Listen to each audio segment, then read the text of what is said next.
Okay, we're going to be doing troubleshooting now on our air conditioning systems.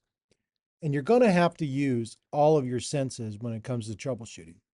That's going to be your eyes, your ears, your feelings.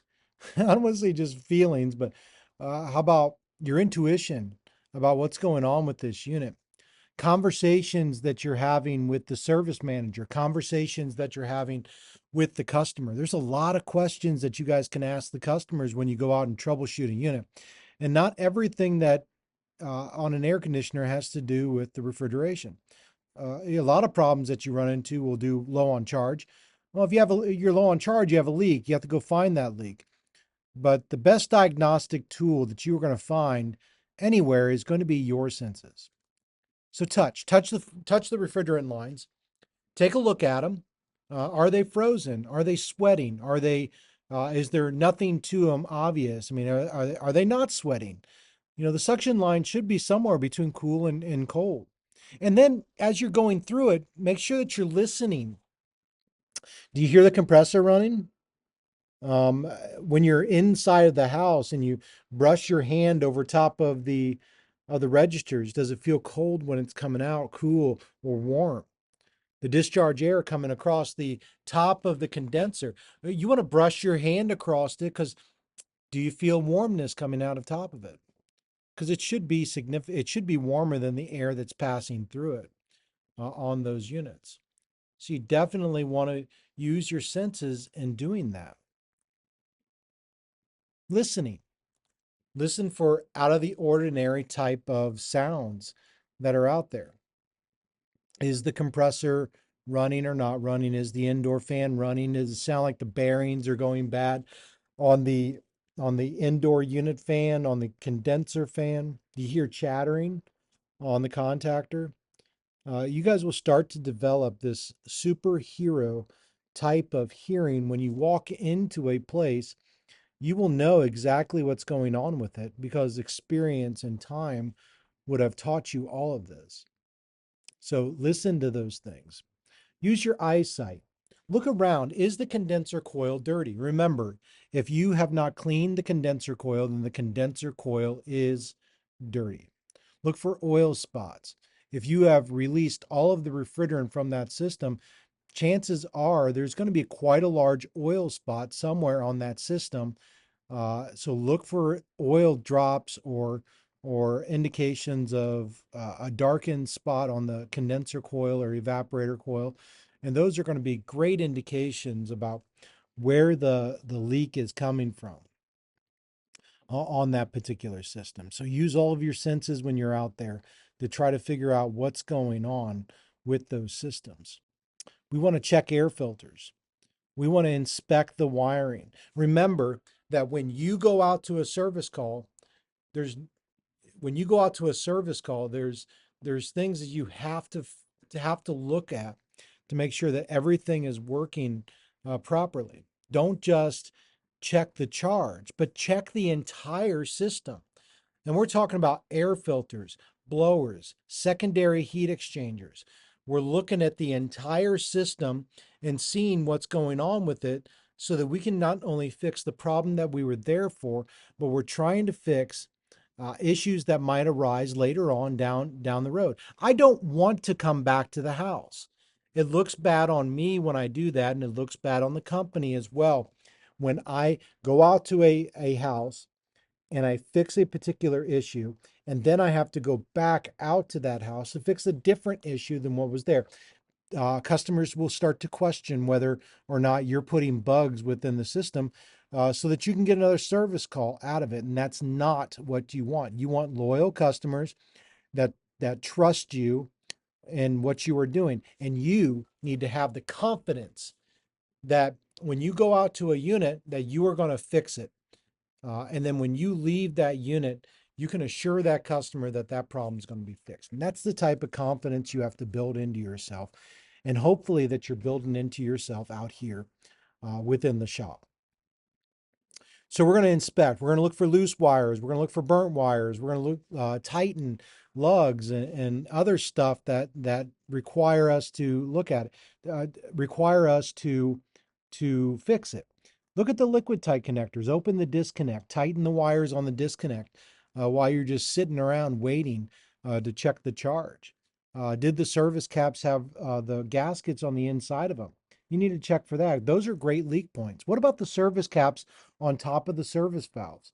Another point that it could end up it could up leaking out of those service caps, and a lot of installers are honestly lazy and they don't understand that they have to tighten those down at least an eighth of an inch to a quarter of an inch to keep them from leaking. Check the condensate line. Dump gallons of water into the drain pan of the evaporator. Make sure that it's flowing out. Drop a couple of control tabs in there or algae tablets so that you don't have to worry about it plugging up later on.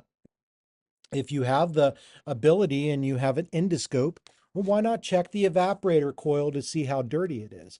And let me just tell you right now that if you run across a evaporator that is, well, if you run across a filter that's filthy or been removed, a blower wheel that is caked full of dirt, then you better go downstream of all of those different areas to find out where else the dirt is gone. Because after the blower, you have a secondary heat exchanger. After the secondary heat exchanger, you have your evaporator coil. And even if you go in and you clean the evaporator coil, what's downstream of the evaporator coil that got dirty because of all of these issues that were neglected for years on the AC system? Check the coils, make sure that they're clean on there. Now, there are two different problems that we are going to run into when we are dealing with air conditioners. One of those problems happens to be air side. And I know that you have been focusing in on the refrigerant side of the system, but airflow has much to do with cooling as the refrigerant does. So I know that you're focused on the refrigerant, but don't do that. Now you have to start being a complete technician. Somebody that checks the electrical, that checks the airflow, and checks the refrigerant.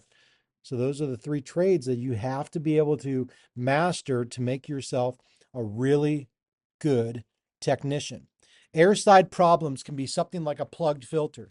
Old ladies and people that live alone and their families have moved out of the house, what they typically end up doing is because they want to save money, well, they shut off the registers to particular rooms. And that is not an effective way of saving money. The best thing that they can do is open up the doors and open up the registers as much as they can. But they'll block them off. That will cause an air side problem with your air conditioning system. Flood back to the compressor, liquid flood back, and possibly the compressor dying. So be sure not to be fooled by these things when you're out there in the service industry. Some people will put couches over top of returns. They'll block them off and try to save money that way. It's just you'll run into all kinds of situations on air side problems. And then we all know the obvious refrigerant problems: low on charge, overcharge, plugged metering device, inefficient compressor, dirty condenser, dirty evaporator coil. All of these things play into our complete analysis of what's going on within the system itself.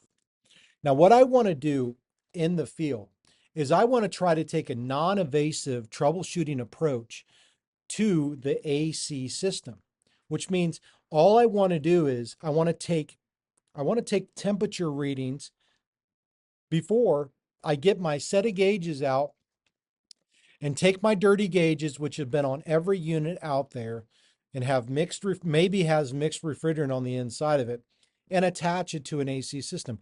Every time you hook your gauges up to an AC system, you are going to be losing about 3 ounces of refrigerant. If you do this over a period of time, then what's going to end up happening over a period of time is that system's going to be low on charge. Now you're chasing a phantom leak because all it was bad service technicians that didn't know how to do non-invasive troubleshooting procedures.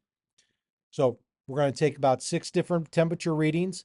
Those temperature readings are listed on this PowerPoint here.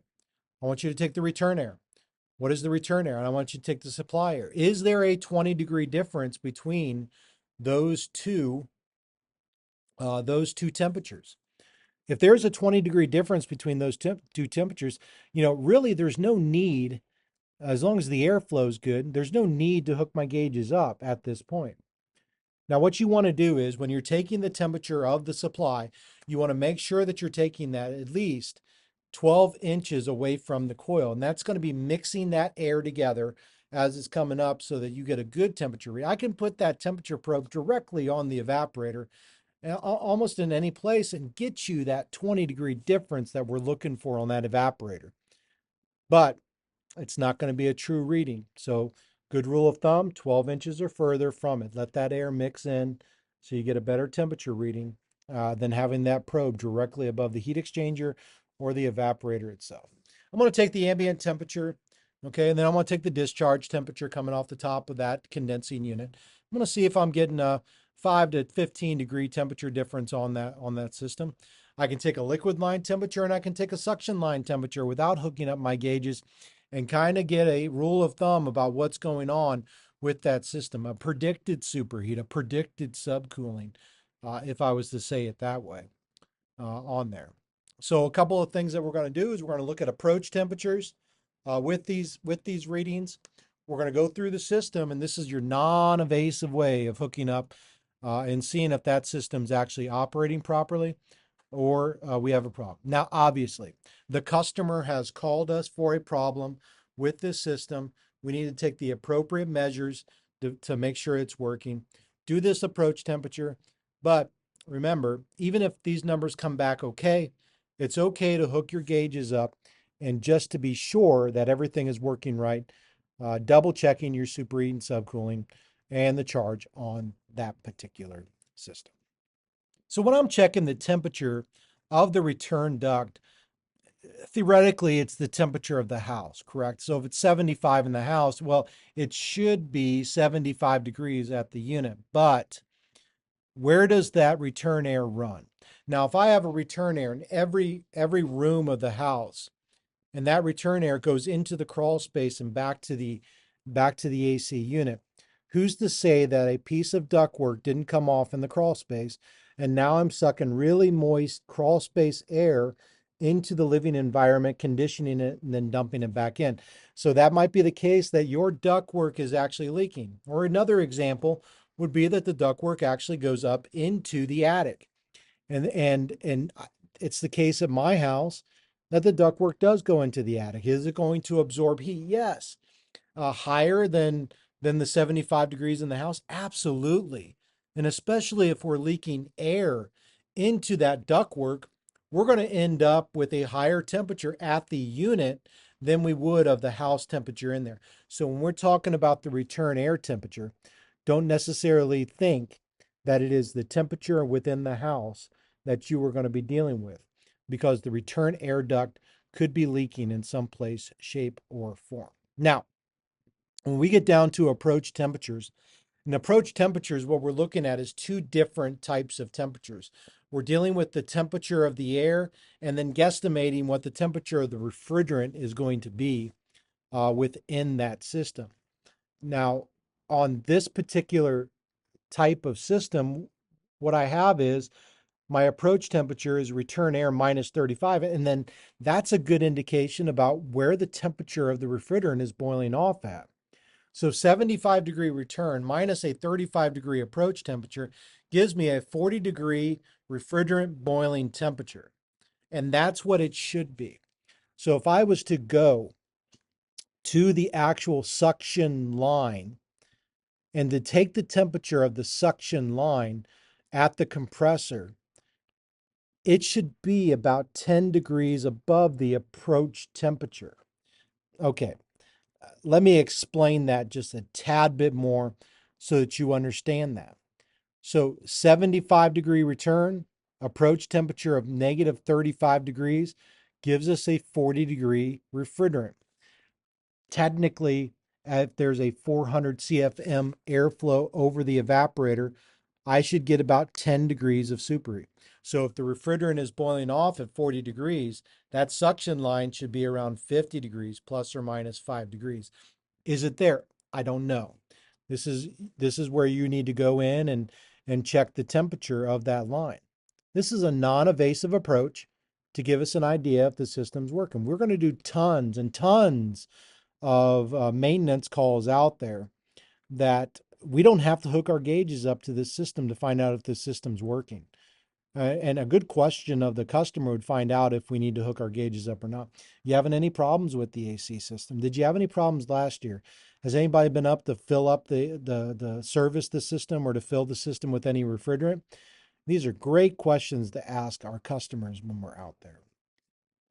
Okay, another temperature that we're going to want to check is we're going to try to check the supply air temp. So we're going to check that return air temp, and then we can kind of figure out what's going on with the suction line on there to find out if it's running around the temperatures that it should be running. The second temperature is the supply air duct. So let it mix in.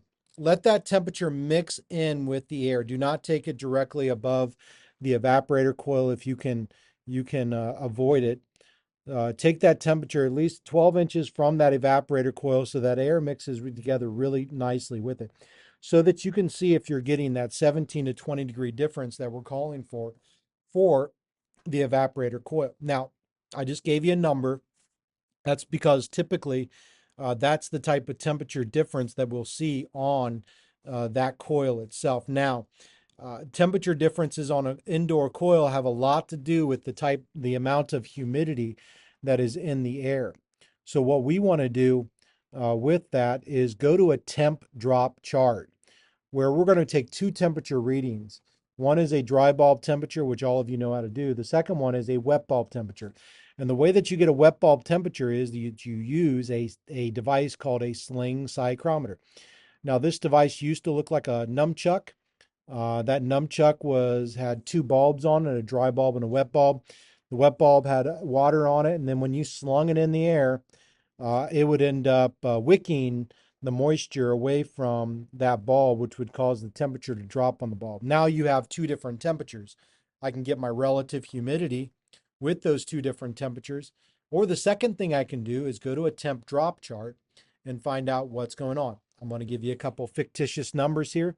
We're going to say that the return air was 75. Yep. And we're going to say that the dry bulb temperature was 61 degrees. The next, and we'll go to this chart here, and we'll look at this temp drop chart.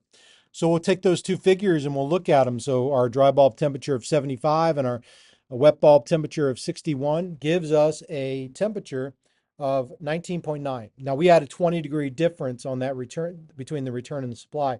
So that A coil is doing perfectly good about absorbing heat out of that air. We're going to take this number and we should be within 3 degrees of this number, plus or minus. If the number's lower, check the charge. If the number's higher than that, then what you're going to have to do is check the airflow on that particular system. It could be a dirty filter, dirty blower, blower speed is not correct, dirty evaporator coil, dirty secondary heat exchanger, shut off returns or shut off supplies that are in areas like that.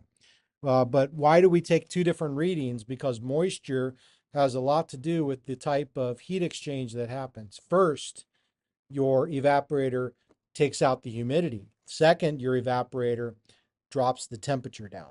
And that's why it's important for us to always go back to this temp drop chart and find out what's going on with it. Now, the next temperature readings that we want to check happen to be the ambient temperature and the refrigerant condensing temperature over ambient is what we want to look at. So go to that condenser. Now, this is where you're going to have to use your eyes and your ears and visually inspect that condenser.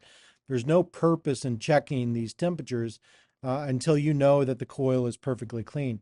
If the coil is not clean, clean the coil and then check these, and that would tell you if the charge is correct or not correct. But ambient air is always the air temperature that is surrounding the outdoor unit. So it's a good idea. It is a good idea of what the pressures in the system should be running. So take the ambient temperature in the shade, not in direct sunlight. Do not let the sun hit your probe. This will throw off your reading. So take the outlet coming out of the fan. If you can, try to shade it from the sun as it's beaten on these units. If you can do that, and that's going to be a truer number than if you had a the sun directly giving you radiant heat on that probe. So those are the two temperatures that you want to try to find for the condenser. So check the air leaving the condenser. The number should be half of the value of the CTOA. What's the CTOA? Condensing temperature over ambient. And we've talked about this before, that we have certain SEER ratings that are on our systems. Well, those different SEER ratings, what we'll do is we'll add that temperature. They'll take the SEER rating. We'll have a temperature that will add to the ambient that will give us our condensing temperature over ambient, which is CTOA. So when checking the temperature difference over ambient, we can use half of the value of that CTA, and that's actually what the temperature should be coming off the top of your AC units or off the side of them, discharging it out. So if we had a COAT of 30 degrees, we should actually have a 15-degree temperature plus or minus 3 degrees over the ambient temperature coming off of that condensing unit.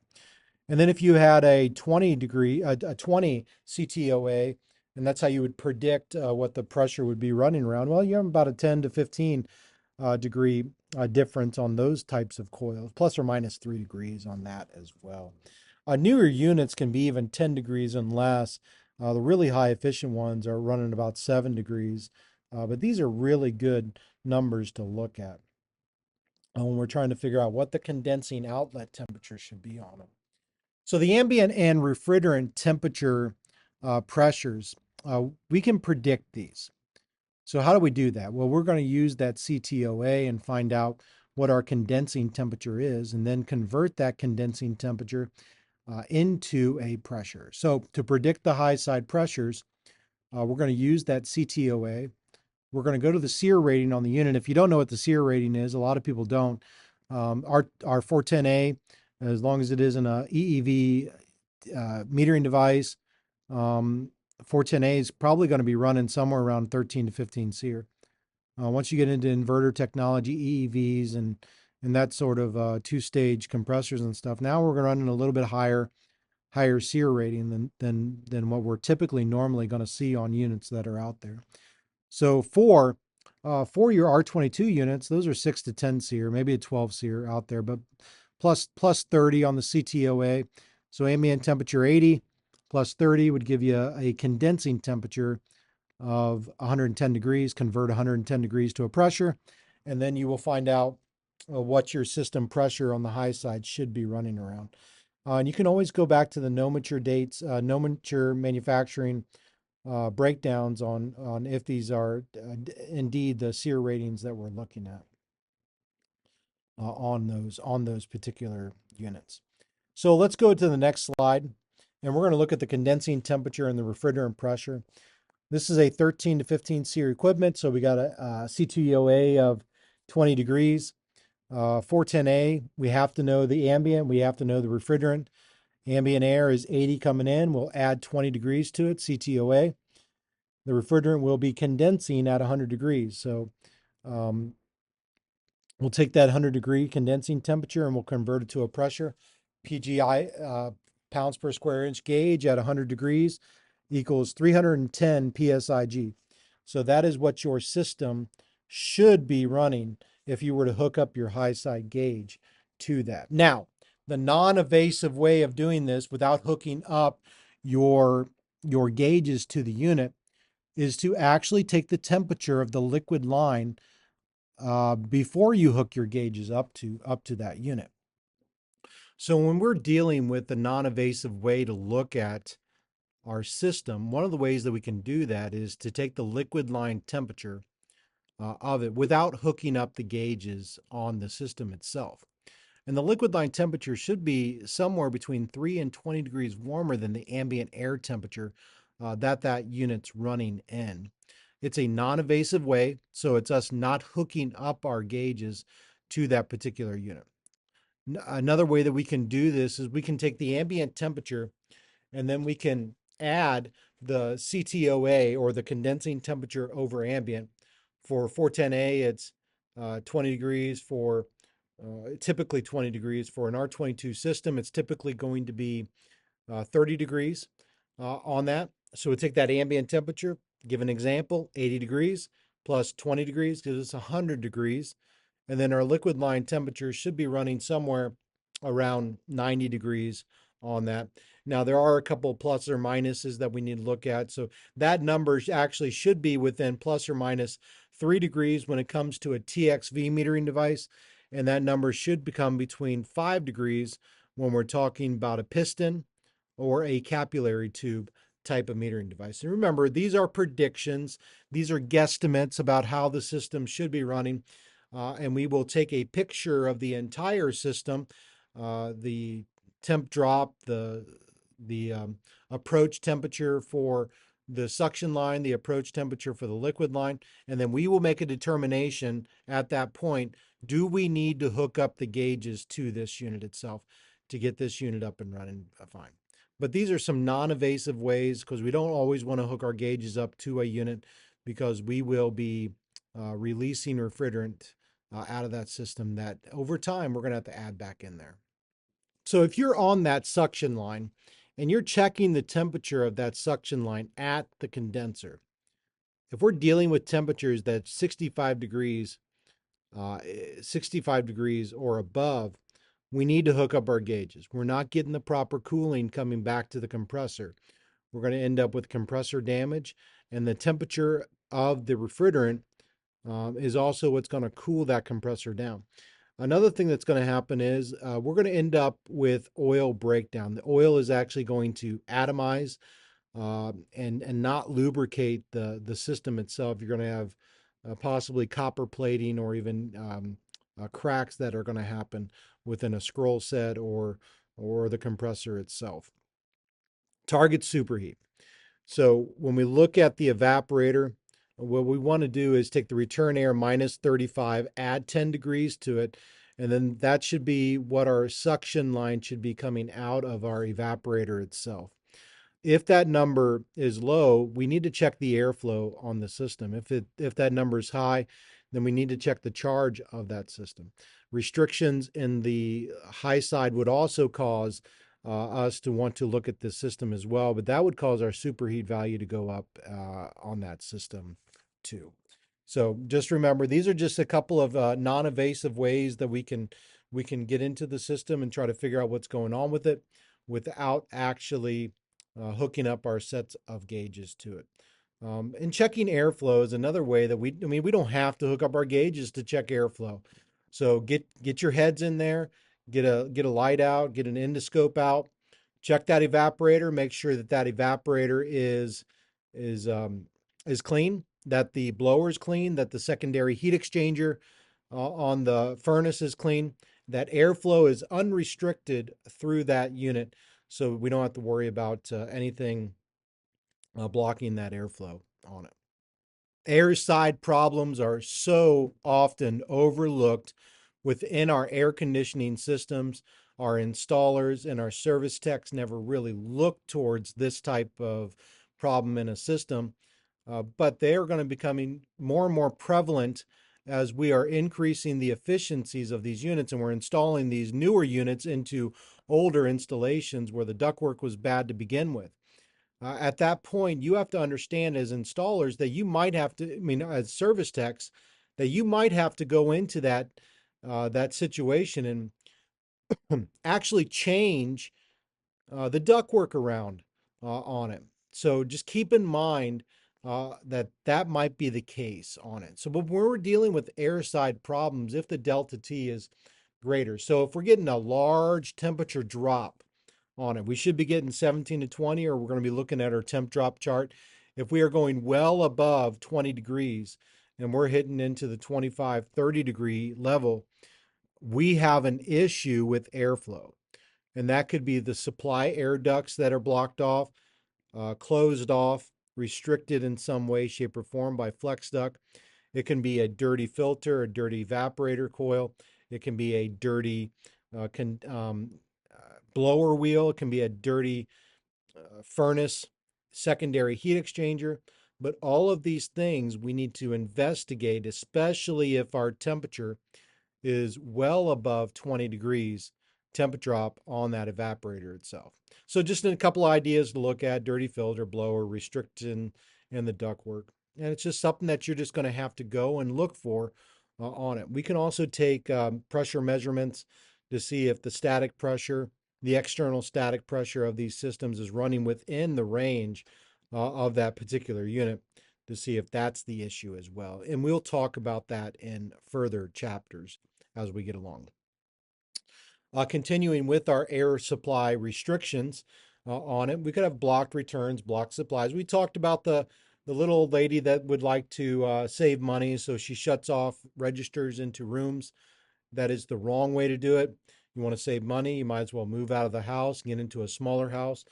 But that's just the reality of it. You can't save money by shutting off registers. You're not. And also, you want to also look at the integrity of the house when you're shutting off all these registers.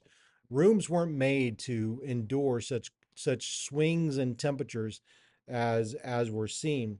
So it's it's imperative that we keep those rooms at the correct temperatures, maintaining them year round.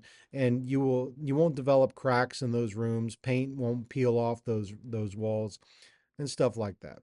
So individuals like to shut vents on unused rooms. Look for that.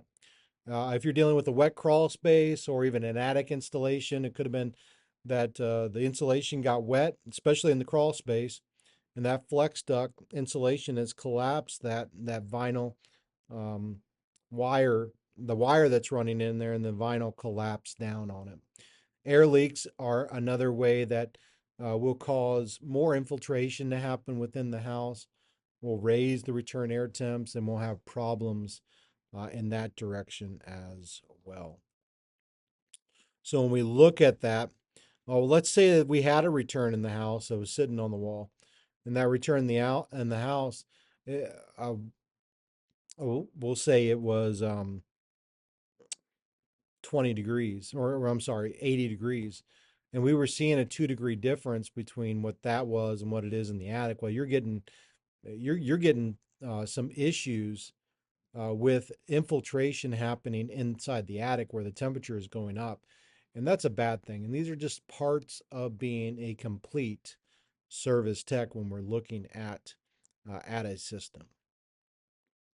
So when you have determined that there is a problem with the unit, then and only then are we to hook the gauges up to this system. If I'm going out and I'm doing regular maintenance on a lot of these systems, I don't want to hook up my gauges to it unless I absolutely have to. So when we get to that point, when we're hooking up our set of manifold gauges, we also want to get multiple thermostats and checking multiple temperatures, return air, supply air, ambient air, discharge air, suction line temperature, and liquid line temperature.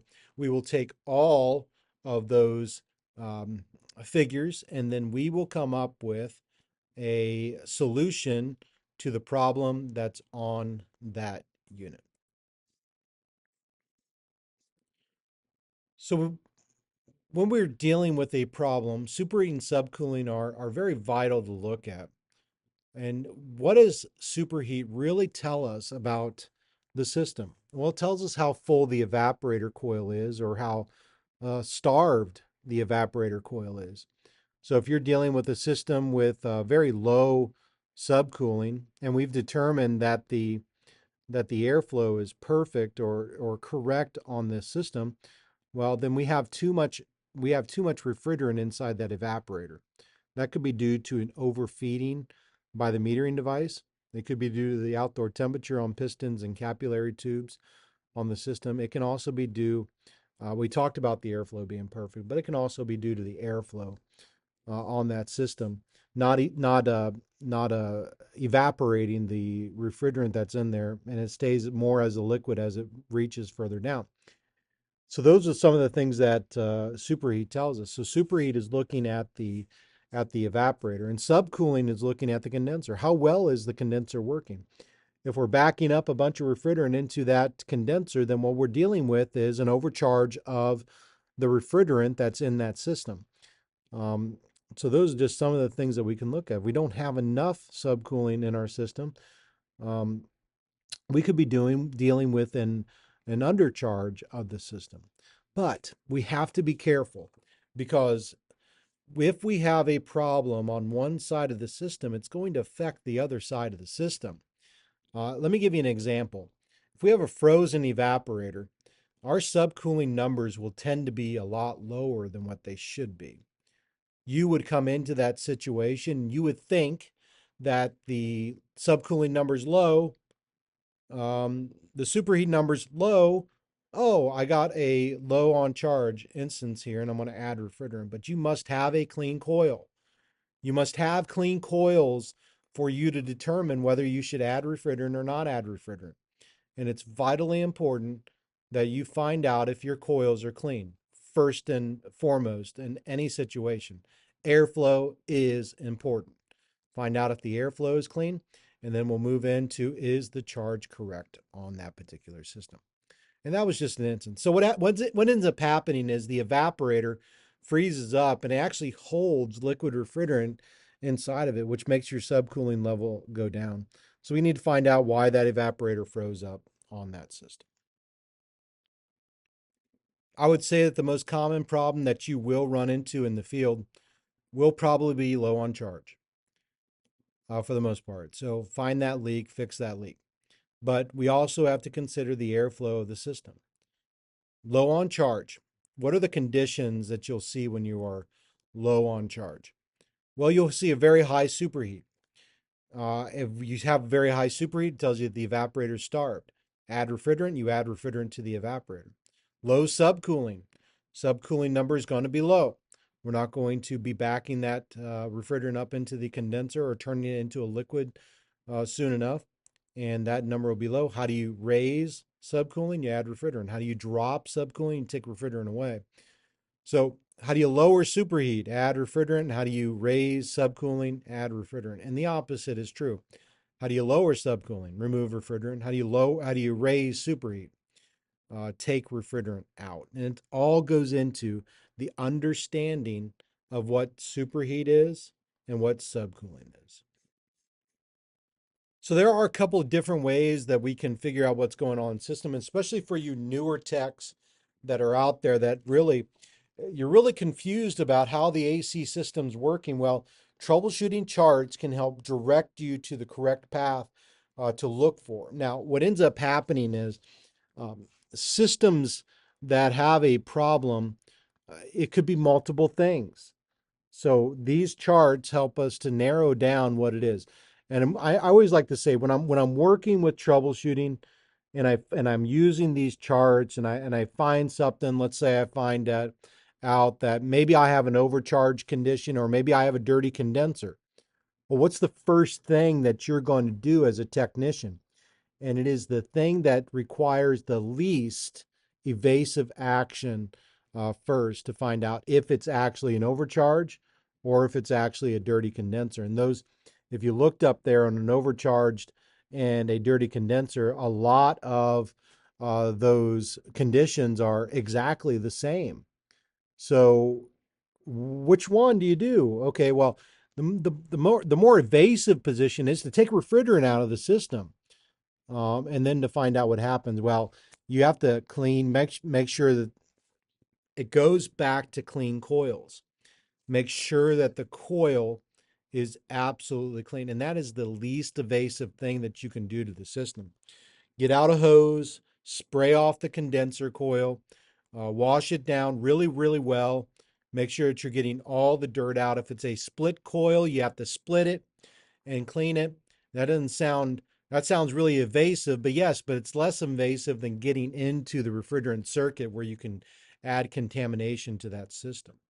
So those are just that's just an example of how problems overlap each other and how it could be a dirty condenser or an overcharge on the system. So how do we use this chart?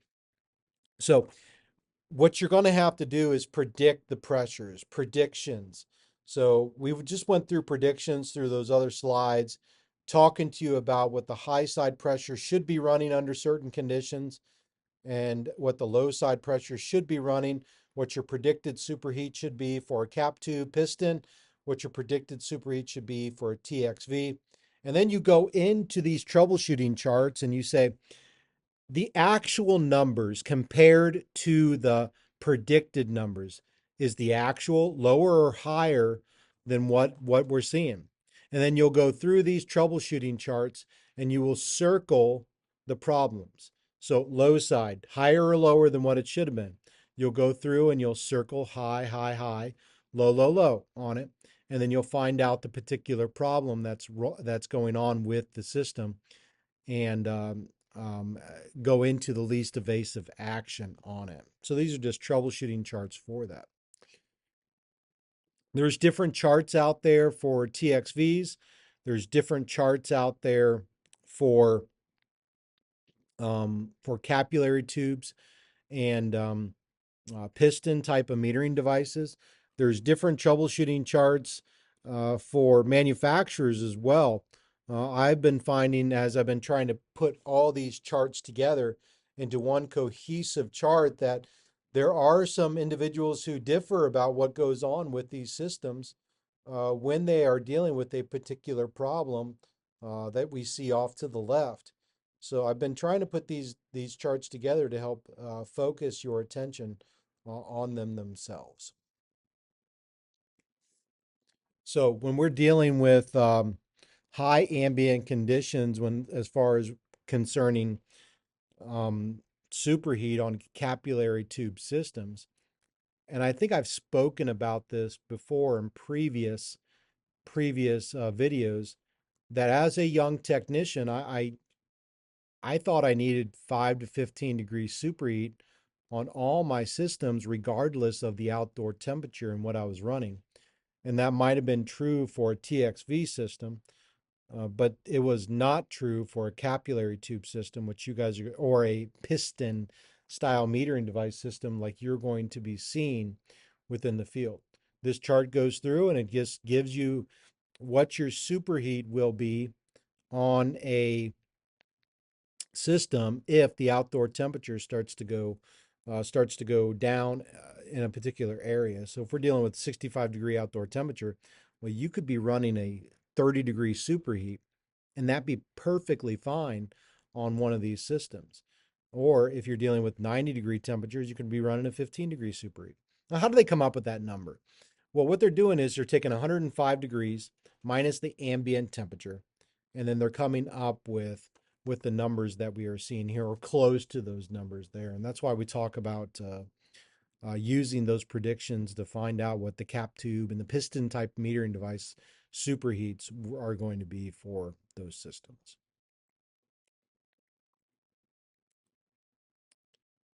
So here we got a chart that's just speaking about the differences on that. Just it's another way to check superheat. We got the graph that we saw on the previous.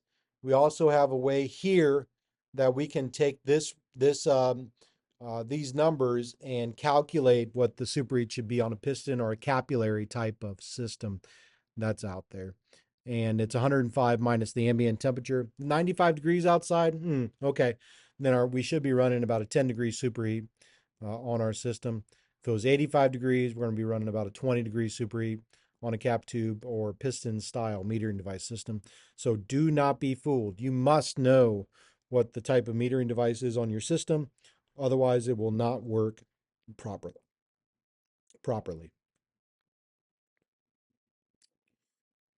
So let's get the right information, right? To diagnose a problem, you must know the type of system.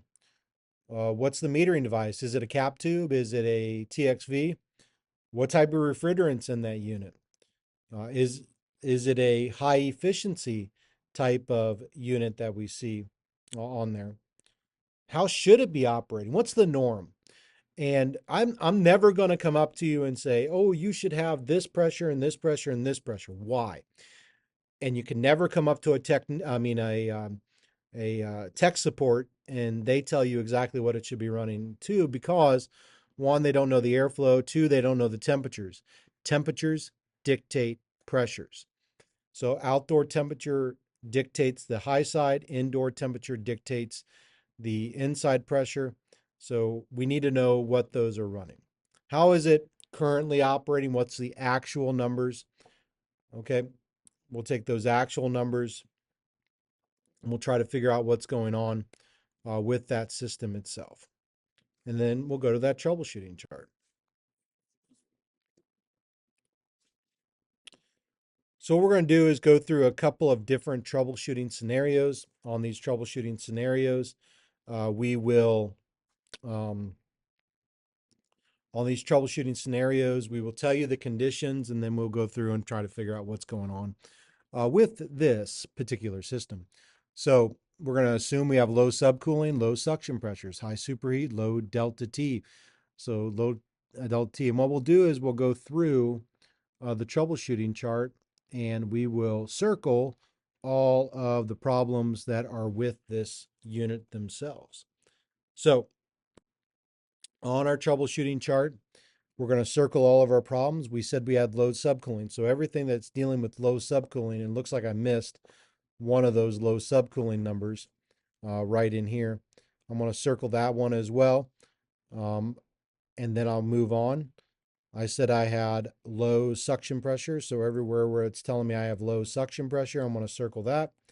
Everywhere it tells me I have very high superheat, I'm going to circle all those particular ones. And then what I'm going to do is find out what my delta T is and find out that it's low, circle all the ones for that. And then what I will do is I will pick the one that has the most circles on it. So we find out that undercharge, liquid line restriction would also have it on there. And then what we have is a TXV bulb lost its charge, and that could also be an indication of that. So what's the least invasive way to fix this system? Well, one, I could look for a liquid line restriction, look for that line to be frosting up somewhere. Restrictions always cause a pressure drop. If the pressure is dropping on the liquid line, it goes from high to low. We'll end up with frost somewhere on that line.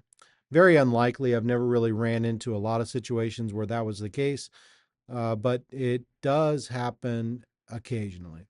The TXV bulb, did it lose its charge? I'll tell you this, that if a TXV bulb loses its charge, you won't have low suction pressure. You'll have no suction pressure.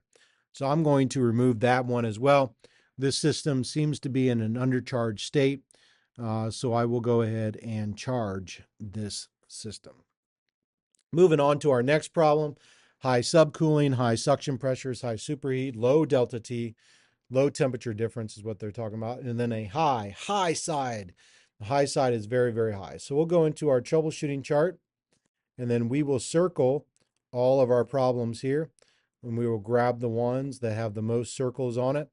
And then what do we have? Dirty condenser and inefficient compressor. What's the least effective, least invasive one to do here? Well, clean the coil. If that doesn't solve the problem, then we'll check to make sure that if that compressor is actually pumping. How do you do that?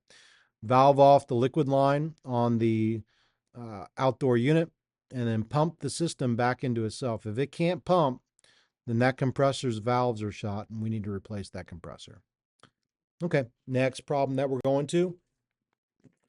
What we have is a high subcooling, high suction pressure, high superheat, low delta T, and then a high side line. We'll come over to the troubleshooting chart itself. And this just happens to be a little bit different. And we will circle the ones that are there that we have an issue with. And then we will highlight what we believe is the problem. Okay. And then we will find out, is it an overcharge or error in the system? What's the least invasive action to take here? Well, I'm going to remove a little bit of refrigerant out of the system to see if that does resolve the problem. If it doesn't resolve the problem, then guess what? Air in the system. That's the most invasive action that I can do to fix air in the system. I got to pull all the refrigerant out of the system. Got to pull a good vacuum on it and there, charge it up with new refrigerant to get that air out of the system. We're going to be dealing with our troubleshooting charts on our systems to help you guys understand what's going on. I've laid out everything on these systems so that you guys can understand. The actual pressures, actual readings are going to be on here in the left-hand column. Middle column are going to be your predicted pressures. And over here on the right, we're going to have our fixed readings after we've fixed the problem with this particular unit. So your actual pressures will be gained by attaching temperature probes, taking temperature measurements, taking pressure measurements, and then we can come up with the actual temperatures. Predictions happen to be in the middle. So we'll take the actual return air, actual supply air. I'm going to walk you guys through this. So predicted temperature drop. We'll go to the temp drop chart, or what we want to do is put into that 17 to 20 degrees on it. But that's the area where you guys are going to be putting your predictions. And then after you fix it, we're going to come over here to the right, and that's where we're going to put in the information after we have fixed our unit. That way we can confirm with the customer and with our service managers that this unit was operating when we left the job site. Okay, so coming into this system here, we're going to work your way down the first column of the sheet and get the actual readings of the unit.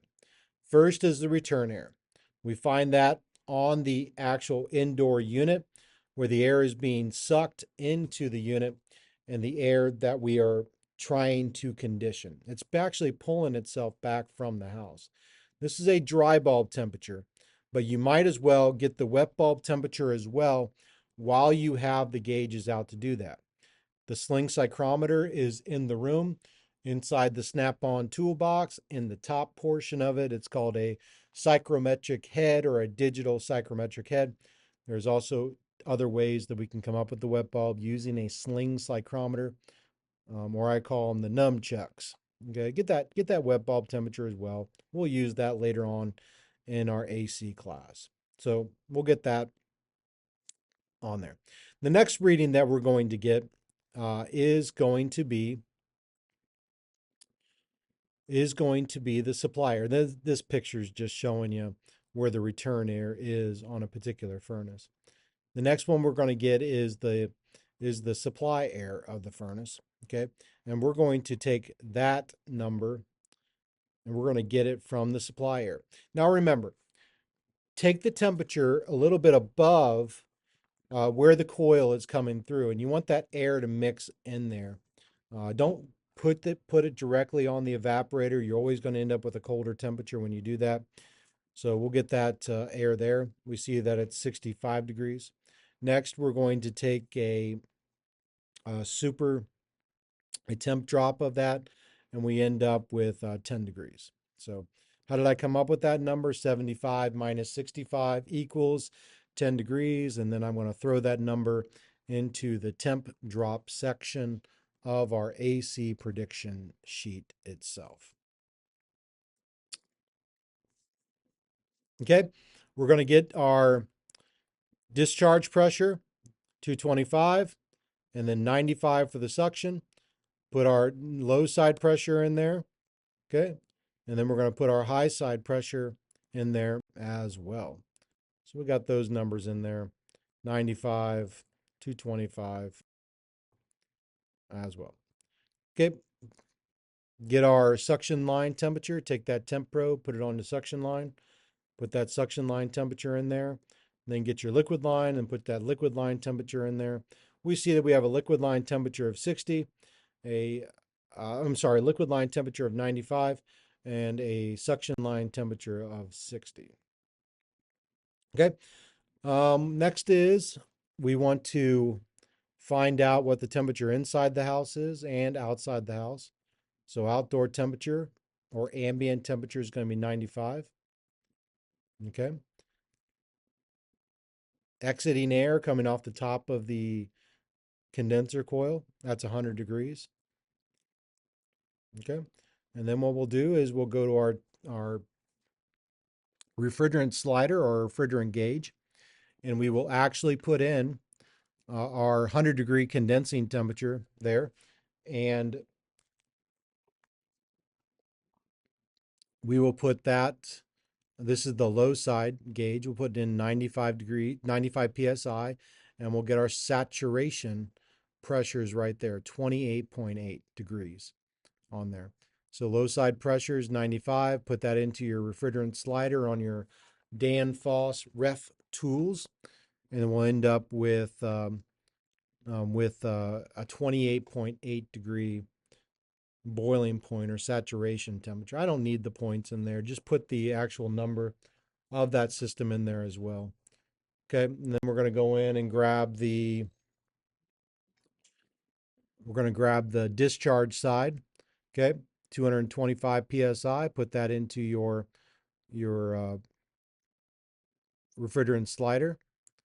Okay, and then we're going to come over here to 76.81 is the condensing temperature of that system. Okay, continuing on this process of installing or inputting numbers into our AC predictions page. The next section we're going to look at is that suction line temperature was 60. The suction line temperature was 60 degrees. The boiling point of the refrigerant was 29. So we end up with a 31 degree superheat on that system itself. And those are the numbers and where we're going to input them onto the actual page itself. We'll come over here to our next one where we're dealing with a 95 degree liquid line temperature, and our condensing temperature or our saturation temperature was 76. And what we have is a 19 degrees subcooling. Now we'll work our way down through what our predictions should be on this particular chart. So the first thing we need to find out is what is the actual return air temperature? Well, look at the actual return air temp and dump it in there. What's the actual supply air temperature? Dump that in there. And then your predicted. Now we're getting into predictions and how we're going to work this system out. So the first thing that we're going to do, 75 degree dry bulb, 64 degree wet bulb temperature. Now you can input the actual 17 to 20 degree temperature number into the predicted temperature drop of this system, or what we're going to do is we're going to pop up the actual temperature chart, and we're going to input our dry bulb and wet bulb temperatures into this temp drop chart. So 75 degree return air, 64 degree wet bulb temperature, and what we find is that our temp drop should be somewhere around 18 degrees or 17.9 degrees for this particular unit. So we'll pop that number into that category right there and see how that falls in between that 17 to 20 degree temperature range that we were looking at for that particular system. Okay, now let's get the boiling point of the refrigerant inside, the predicted boiling point of the refrigerant inside the system. We'll take that return air minus 35. Return air minus 35 equals 40 degrees. So we should have a predicted 40 degree evaporator on this system. We'll take that 40 degrees, pop it into our temp drop chart. Our refrigerant slider. We'll pop the numbers into there. So we'll go with 40 degrees, pop 40 degrees into the refrigerant slider, and we'll come up with a pressure of 118.4. And I just want to point this out that we make sure that we're changing the that we're actually changing this dew point number up here, because this can change between bubble and dew. Dew for superheat and dew for the low side. Bubble is for the high side. So make sure we're changing that on our refrigerant slider. I might have done it. I might not have done it on a couple of slides on this. So we got those numbers popped in. What is our predicted suction line temperature? What our suction line temperature should be running. What we're going to do is take the return air, 75 minus 35, and then we're going to say we're going to have about 10 degrees of superheat on this system. So it should be somewhere around 50 on there. Next one is our predicted TXV, our predicted superheat. Now, if we're dealing with a piston metering device or TXV, these are the numbers that we want to put in there. And numbers do change according to manufacturers, and that's why we have such a wide range for our TXV that's sitting there. So that can be running anywhere from 5. And then we know it's a TXV system because our predictions chart told us it was a TXV system. So 5 to 20 degrees on that. Coming down to the bottom, what's our outdoor air? 95 degrees. What's our discharge? 100. What's our discharge air temperature? We're just going to bring that over to 5. Honestly, if I was doing this correctly, this would probably be somewhere between 10 to 15 degrees is what that actually should be there. But it isn't a part of our troubleshooting chart, so it doesn't really matter that we put that in there. Looking at the condensing temperature, we're going to find that by the ambient temperature, plus 20 or plus 30, 410A system. So we're going to be dealing with the plus 20. So outdoor air temperature is 95. Condensing temperature is going to be 115 degrees. We'll input that number down there into the system itself. What is 115 degrees converted to a pressure? Our system should be running at 392 psi. Okay, and then what's our liquid line temp? It should be somewhere between 3 and 20 degrees above ambient temperature. Yes or no? Is it? No, it's not. It's actually 0 on that. And then our predicted subcooling somewhere between 5 and 15 on for our predicted subcooling. Okay, we got everything we need to figure out what's going on with this particular system itself. Okay, let's compare the actuals to the predicted then, and then go down through and see if we're high or low compared to the predicted. And this is how we're going to use these troubleshooting charts. So the predicted is what we should be running, and the actual is what we are running. Is the actual higher or lower than what the predicted numbers are?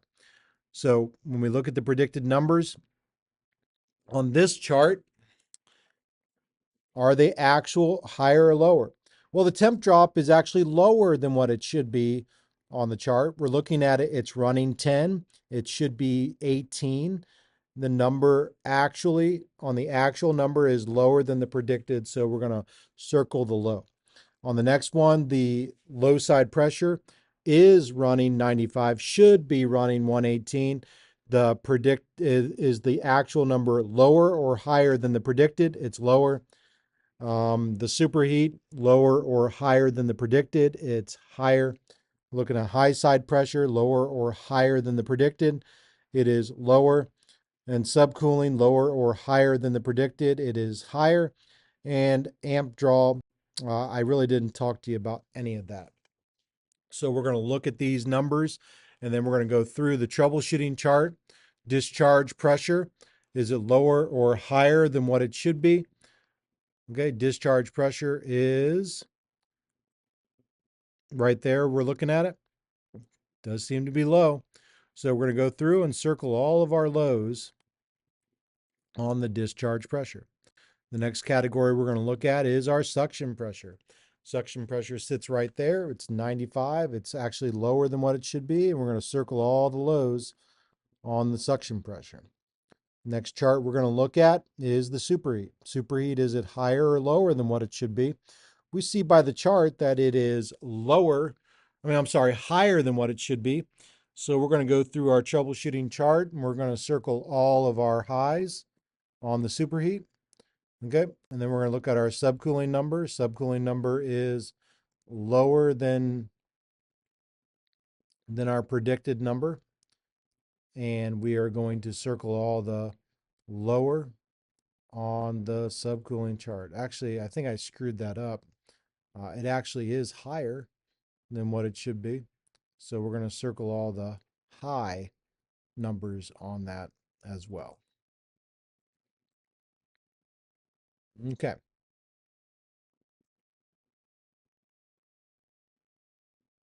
Temp drop, higher or lower than it should be. It's actually low for this system. So we'll go through and we'll mark all the ones that are low on that chart. Okay. So after we get done doing that, then we can take a look at our troubleshooting chart and find out which ones have the most circles on them. This one happens to be undercharge was having the most, and also liquid line restriction is having the most on these charts that we can see. So what we're going to end up doing here is checking for a liquid line restriction and then adding refrigerant to this system to try to fix it. Guys, I hope this troubleshooting was helpful for you. If you have questions about it, just jump back into the video. Look at where I took the numbers and then um, figure out a system and how it's worked. Another great app to use is the Measure Quick app. You can use the Measure Quick app and manually input your pressures, temperatures, subcooling, superheat on that system, and it will actually red flag it and give you the same thing that happens here on these troubleshooting charts. It will actually tell you where to look. And the same principle goes into the Measure Quick app, as goes into the troubleshooting app. Do the least evasive action for those systems and get them working properly. Hope this was helpful. Guys, have a great day.